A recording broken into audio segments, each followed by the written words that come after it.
अब सबसे पहले क्वेश्चन करते हैं जो कि है कि two car A and B are moving along a straight track, their motion is represented on displacement time graph.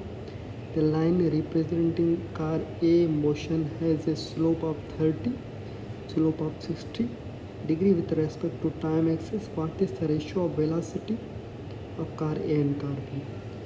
अब इस पे हमें रेशियो बनाना है कि velocity of car A and velocity of car B क्या होगी। ठीक है, तो सबसे पहले तो हम यहाँ पे लिखेंगे ए, ठीक है, और ये हमारे पास है बी कार। ठीक है, तो ए और बी ये दोनों कार है। ठीक है, ये कार है और ये दूसरी कार है, कार बी। ठीक है, ये कार ए है और दूसरी कार बी। अब इनके बीच में एक स्ट्रेट पाथ है, तो हम देखेंगे कि इनके बीच कितना है डिस्टेंस, तो वेलोसिटी कार बी की कितनी है, इसकी वेलोसिटी हमें मालूम करनी है। तो इसकी वेलोसिटी अगर हम मालूम करनी है तो सबसे पहले हम क्या करेंगे, डिग्री कितनी है, हम एक स्लोप बनाएंगे। एक स्लोप हम बनाएंगे यहाँ पे। ठीक है,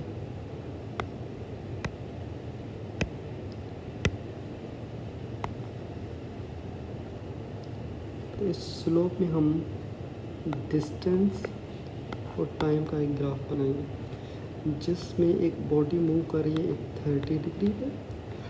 ठीक है, इसमें कितनी वेलोसिटीज़ हैं, दो, v1 और v2, दो वेलोसिटीज़ हैं। एंगल कितनी मिली हुई है, एंगल एक tan 30 है, दूसरी tan 60, ये हमारे पास मिली हुई है। तो जब भी हम रेशो निकालते हैं तो उस रेशो में हम क्या करते हैं, चीज़ों को डिफ्रेंशिएट करके उन्हें हम रेशो की शक्ल में लिखते हैं। फॉर एग्ज़ाम्पल हमारे पास v1 है का और ये v2 है। अब हम यहाँ देखेंगे कि हमारे पास tan कितना मिला हुआ है, tan 30, tan 60। ठीक है, कितना मिला हुआ है, tan 30 और tan 60, इनकी वैल्यूज़ भी हमें याद होनी चाहिए। ठीक है, अब tan 30 कितना है, tan 30 हमारे पास है 1/√3। tan 60 कितना है हमारे पास, tan 60 है 103। ठीक है, ये हमारे पास वैल्यूज़ हैं जो एंगल्स हमें मेंशन की गई हैं, उनकी वैल्यूज़ हैं tan 60 और tan 30 की। ठीक है, और वेलोसिटीज़ हमें जो है मालूम करनी है, एक की हमें मिली हुई है, दूसरी की हमें मालूम करनी है। तो इनकी हम कैसे मालूम करेंगे, हम इनका रेशो लेंगे। रेशो ये लिया पड़ा है, ये रेशो है tan 30 और tan 60 का। तो उस रेशो को हम यहाँ पे क्लियर करके लिखेंगे। सबसे पहले क्या है हमारे पास, v1 v2 tan 30 tan 60। tan 30 हमने कितना लिखा है, 1/√3। ये कितना है, √3। अब जब हम सिंप्लीफिकेशन करते हैं तो हम कहते हैं कि भाई इसको काट सकते हैं, हम काटेंगे नहीं क्योंकि ये अंडर रूट में है। तो हम इसका क्या करेंगे, अंडर रूट रेशो निकालेंगे, सबसे इसकी एलसीएम निकालेंगे। एलसीएम निकाल के हम इसकी अंडर रूट, हमें इसका √3 करेंगे,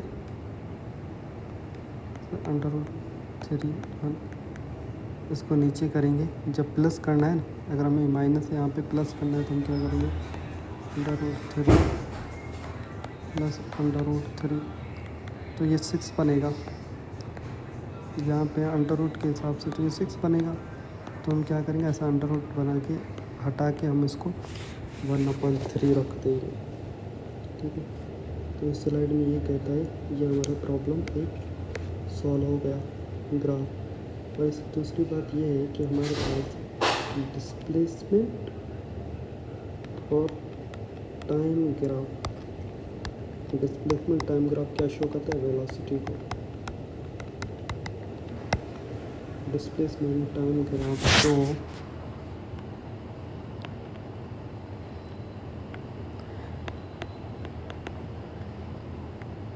डिस्प्लेसमेंट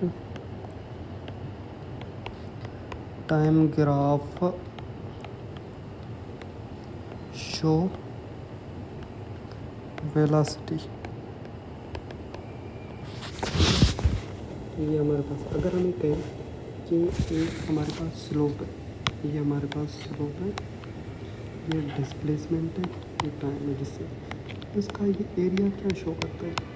एरिया मैंने सिखाया था, एरिया जब भी हम निकालेंगे तो डी को टी से मल्टीप्लाई करेंगे, डी को टी से मल्टीप्लाई करेंगे तो ये क्या आ गया, हमारे पास स्पीड आ गया। तो हमारा एरिया स्पीड शो करता है, और जो हमारे पास स्लोप है वो डिस्प्लेसमेंट शो करता है। ठीक है। अब दूसरा ये है, देखो particle accelerated for time T के साथ एक्सेलरेट कर रहा है हमारा पार्टिकल। ठीक है, टाइम टी के साथ हमारा पार्टिकल एक्सेलरेट करता है a1। ठीक है, तो इसमें पहले हम डेटा बनाएंगे, a1 है, t1 है। ठीक है, अब जब t2 है तो हमारे पास a2 भी होना चाहिए। ठीक है, तो इसकी हम same third equation of motion की हम जो हमने बनाई थी उसके तरीके से ही हम बनाएंगे इसकी इक्वेशन। उसकी इक्वेशन हम कैसे बनाएंगे, सबसे पहले ये सारा इरेगुलर है, इसे छोड़ दो। अब हम एक ब्लैंक पेज पे आते हैं, जिस पे हम सीखेंगे कि हमें ये कैसे बनाना है। अच्छा देखो, सबसे पहले हमारे पास क्या डेटा है, तो हमारे डेटा कहती है कि हमारे पास डेटा है, डेटा ये है कि हमारे पास a1 है, t1 है, a2 है, t2 है। ठीक है, हम क्या करेंगे, एक्सेलरेशन का फार्मूला लिखेंगे। ठीक है, एक्सेलरेशन में क्या करेंगे, फार्मूला के एक्सेलरेशन का फार्मूला क्या है, change in velocity upon time, change in velocity upon time. तो ये वेलोसिटी का चेंज क्या है, वेलोसिटी का चेंज है एक्सेलरेशन। तो हम क्या करें, एक्सेलरेशन की इसमें पुट कर सकते हैं वैल्यू। अगर हम देखें फॉर एग्जांपल, मैं कहूँ कि ये ग्राफ है, इस ग्राफ में हमें area under curve acceleration time और, ठीक है, ये क्वेश्चन है, फाइंड एरिया अंडर कर्व इन एक्सेलरेशन टाइम ग्राफ। तो क्या आएगा, हम कहेंगे भाई acceleration time graph, acceleration change in velocity है, चेंज इन वेलोसिटी है। तो जब हम एरिया में हमेशा मल्टीप्लाई करते हैं वैल्यूज़ को, तो हम कहेंगे चेंज इन वेलोसिटी यहाँ पे आ जाएगी, यहाँ पे आ जाएगा एक्सेलरेशन। तो हम यहाँ पे ये लिख सकते हैं, a1 v1 plus a2 v2, और हमारे पास दूसरा क्या दिया गया है, नीचे जो टाइम है, ये फार्मूला दिया गया है। ठीक है, ये फार्मूला हमने निकाला सिंपली जो यहाँ पे दिया गया है। ठीक है, टाइम यहाँ पे t1 भी लिख सकते हैं, t1 और t2 दोनों लिखेंगे। ठीक है, अब ये सारा जो हमारे पास स्लाइड है, इसमें एक ही चीज़ है, एक तो ये न्यूमेरिकल हो गया, दूसरा एक मेन फार्मूला है, जो फार्मूला इतना सिंपल करके हमने समझाया है कि भाई एक्सेलरेशन जो है वो हमारे पास है change in velocity upon time. जब हम कहीं के एक कर्व पाथ है, उसका हम एक्सेलरेशन टाइम ग्राफ का हम एरिया मालूम करें, तो एरिया मालूम करने के लिए एक्सेलरेशन को हम क्या करेंगे, टाइम से मल्टीप्लाई करेंगे, तो चेंज इन वेलोसिटी उस तरफ आ जाएगी। अब चेंज इन वेलोसिटी यही क्या है, चेंज इन वेलोसिटी की वैल्यू है a इंटू टी, तो हमने चेंज इन वेलोसिटी की वैल्यू रख दी। चेंज इन वेलोसिटी की वैल्यू क्या रखी, a1 v1 रख दिया, a2 v2 रख दिया, और t1 t2 रख दिया। ठीक है, तो एक मेजर फार्मूला हमें मिल गया जो हमें आगे काम आएगा। वो है कि a1 v1 plus a2 v2 plus t1 plus t2। ये फार्मूला जस्ट स्लाइड में दिया गया है, बाकी इसका कुछ मतलब नहीं है। ये इम्पोर्टेंट फार्मूला जो याद रखना है, एक स्लाइड में हमारे पास पेज में न्यूमेरिकल था, दूसरा ये था। Now come on the second page. अब सेकंड पेज पे क्या लिखा है, सेकंड पेज पे ये है कि कार एक्सेलरेट एट 2 मीटर पर सेकंड, 2 मीटर पर सेकंड से एक्सेलरेट कर रही है ये कार, 2 मीटर पर सेकंड पे कार एक्सेलरेट कर रही है 5 सेकंड। सबसे पहले हम हमेशा डेटा करेंगे तो एक्सेलरेशन कितनी पे कर रही है सर, एक्सेलरेशन जो है 2 मीटर पर सेकंड पे कर रही है, और टाइम कितना है, टाइम तो 5 सेकंड है, ऐसे डेटा निकालते हैं, टाइम 5 सेकंड है, at accelerate at a rate of 0.5 second.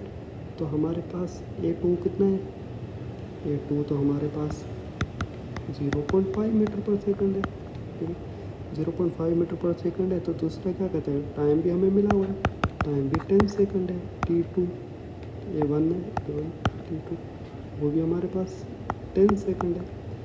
तो हमें से मांगता क्या है, ये कहता है एवरेज। एवरेज जब भी हमारा निकालना पड़ता है तो हम क्या करते हैं, सब चीज़ों को सम अप करते हैं, ठीक। तो सबसे पहले मैंने एक फार्मूला आपको बताया था, ये फार्मूला कहाँ पे है, ये फार्मूला ये पड़ा है, ये फार्मूला हमें यहाँ पे पुट करना है। चलो यहाँ पे इस फार्मूले को हम पुट करते हैं, ठीक है। तो हमारे पास कहेंगे वो फार्मूला क्या था, वो फार्मूला था A1 V1 plus A2 V2 और हमारे पास क्या है T1 प्लस T2, ठीक है। तो क्या करेंगे, A1 कितना है हमारे पास, A1 है हमारे पास 2 मीटर पर सेकंड, इसको मल्टीप्लाई करेंगे उनके से, ये हम वेलोसिटी है, ठीक है, ये हमारे पास क्या है, टाइम है, सॉरी टाइम है, ये टाइम है, यहाँ पे A1 है T2 है, हमने यहाँ पे गलती कर दी, यहाँ पे हमने लिखा है V, तो V नहीं है, यहाँ पे ट्री है, टाइम होगा, क्योंकि चेंज इन वेलोसिटी है, चेंज इन वेलोसिटी निकाला तो A इंटू टी है, ठीक है। तो ये T है, इसको हम T बोलेंगे, ठीक है। तो अब यहाँ पे हम क्या करेंगे, इसका वैल्यू रखेंगे, T1 कितना है, T1 तो 5 सेकंड है, फिर प्लस करेंगे हम इसको, ठीक है।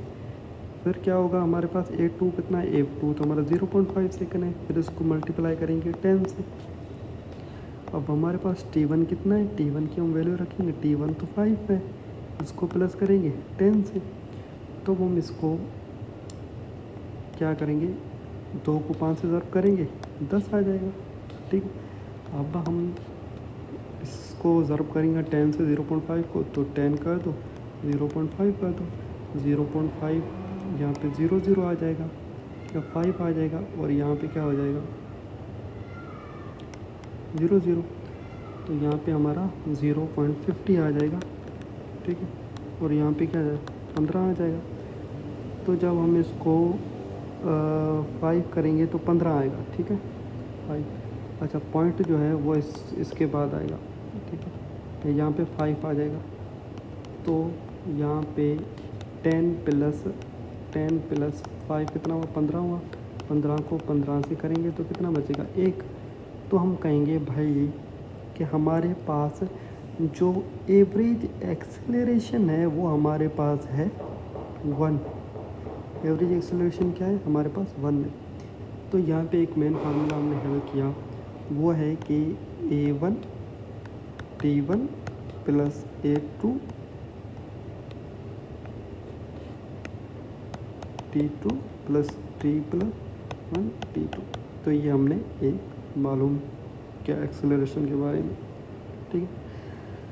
अब यहाँ पे हम एक की पॉइंट है कि सबसे पहले मेन चीज़ जो होती है ना वो डेटा होती है, डेटा मेन चीज़ होती है। तो हम डेटा यहाँ पे लिख लेते हैं कि डेटा हमने जो की थी वो A1 थी 2 मीटर पर सेकंड, ठीक है, और हमारे पास T1 थी 5 सेकंड, ठीक है, और हमारे से A2 थी जो 0.5 सेकंड और T2 थी 10 second.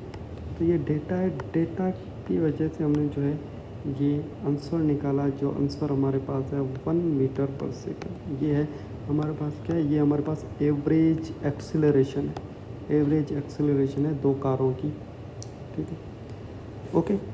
Then come into second numerical. ये कहता है कि if same force is applied in 2 bodies, अगर 2 बॉडीज़ हैं, ठीक है, हमारे पास 2 बॉडीज़ हैं, उस पर हम क्या करते हैं सेम फोर्स लगाते हैं, ठीक है, सेम फोर्स लगाते हैं।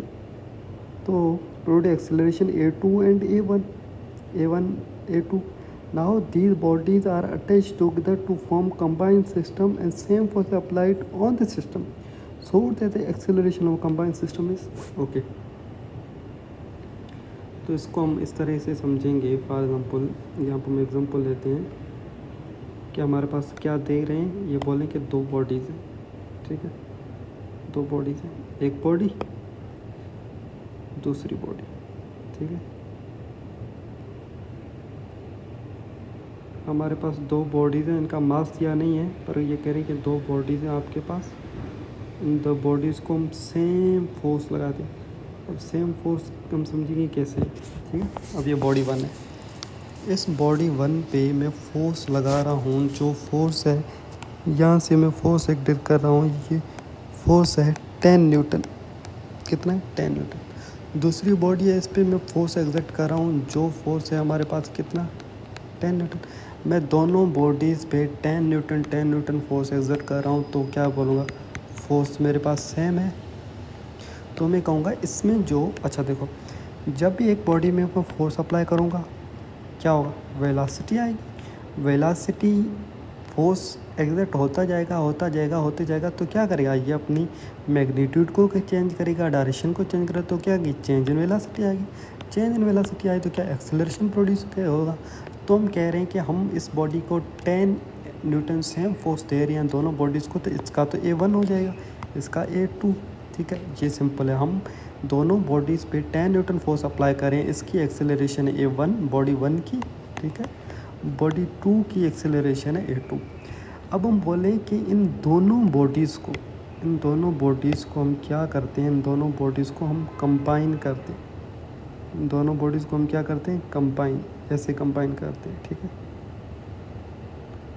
इसका हम कलर चेंज करते हैं, इसका ये हो गया, इसका हम यही रहने देते हैं। अब ये कौन सी बॉडी है? 1 बॉडी है, जो हमने ऊपर लिखी है, ये 2 बॉडी, अपन दोनों को कंबाइन कर दिया।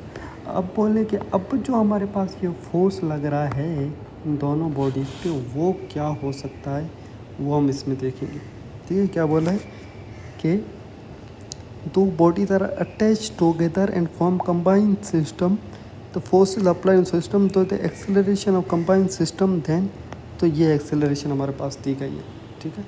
ये एक्सेलरेशन हमारे पास दी गई है, जो कि हमने यहाँ बनाई है, ठीक है। इसका फार्मूला क्या होगा हमारे पास? इसका फार्मूला हमारे पास होगा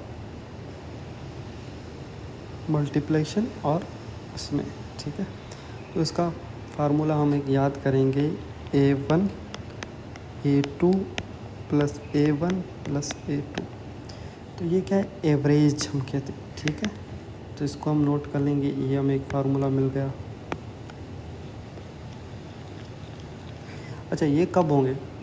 एक बार याद रखना, हमेशा जो एक वर्डिंग होती है ना न्यूमेरिकल के अंदर, वो समझनी पड़ती है। जब भी एक चीज़ आए कि दो बॉडीज़ है हमारे पास, वो दोनों बॉडीज़ पे फोर्स लग रहा है, फोर्स तो 10 न्यूटन लग रहा है या 20 न्यूटन लग रहा है, पर वो दोनों बॉडीज़ कंबाइंड है। अब आप याद रखना कि कंबाइंड वर्ड लिखा हुआ, कंबाइंड वर्ड जब लिखा हुआ है तो आप बोल दें ये फार्मूला पुट कर देंगे, फिर एक्सेलरेशन यहाँ पे 10 हो, यहाँ पे 5 हो, और यहाँ पे 10 प्लस 5, तो बोलेंगे 15, 50 आ जाएगी, और यहाँ पे 15, तो आप बोलेंगे 15 का 3.2 समथिंग, ये हमारा आ जाएगा, ठीक।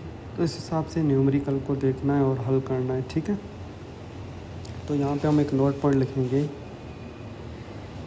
कि if two bodies have same force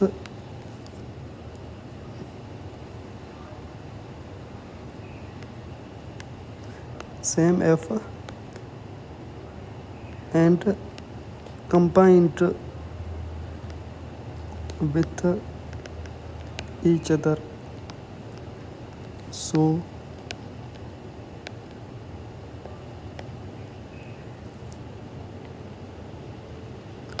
formula क्या होगा? A1 A2 A1 plus A2, ये फार्मूला हम यूज़ करेंगे, ठीक है। तो ये हम इसको यहाँ पे रख देते हैं, ठीक है। ये इस पॉइंट है, इस वाले की पॉइंट है ये,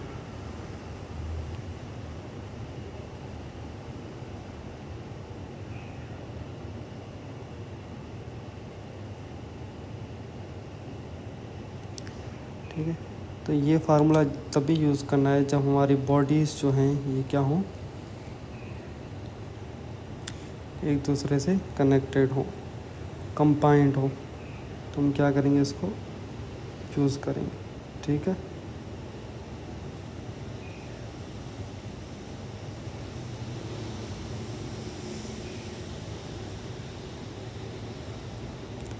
देन आफ्टर जो हम आते हैं दूसरे पेज पे, उसमें क्या लिखा है, अच्छा ये इतना ही है। देन ये प्रूफ दिया हुआ है, प्रूफ ये हुआ है कि ये, अच्छा हमें पता है F is equal to m a, F is equal to m a, force जो है वो मास और उन दोनों का मल्टीप्लेक्शन होता है। ठीक है, मास उन दोनों का मल्टीप्लेक्शन होता है, फोर्स हमारे पास। अब हम सबसे पहले एक छोटा सा कॉन्सेप्ट समझेंगे, फोर्स क्या है, क्या समझेंगे, फोर्स क्या है। फोर्स एक वेक्टर क्वांटिटी है,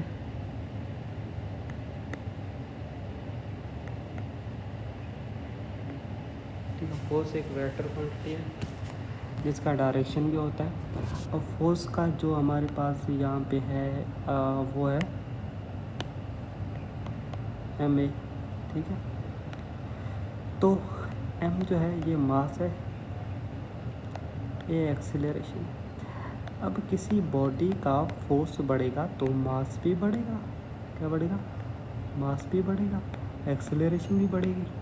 फॉर एग्जाम्पल एक बॉडी, हम कह रहे हैं कि एक बॉडी है जिसका बॉडी ए है, इस पर हम फोर्स को इंक्रीज़ करें, फोर्स को हम इंक्रीज़ करें। ठीक है, अगर हम फोर्स को इंक्रीज़ करें तो क्या हमारे पास, हम बोलेंगे एक्सेलरेशन भी इंक्रीज़ होगी, एक्सेलरेशन क्या होगी, इंक्रीज़ होगी। तो ये रिलेशन है फोर्स का। ठीक है, अच्छा जैसे इसमें हम फार्मूला और भी पुट कर सकते हैं। देखें, अगर आपको कोई कहे कि एक स्लोप है, स्लोप क्या है, मास और एक्सेलरेशन की स्लोप है, सॉरी एरिया, एरिया क्योंकि ये मल्टीप्लिकेशन में ना, एरिया इनकी है, तो मास और एक्सेलरेशन का एरिया क्या करता है, मास और एक्सेलरेशन का एरिया जो हमारे पास फोर्स है। ठीक, हमारे पास मास और एक्सेलरेशन का एरिया फोर्स है। अब हम बोलेंगे कि अगर हमारे पास एक फोर्स है और दूसरा क्या है, एक्सेलरेशन।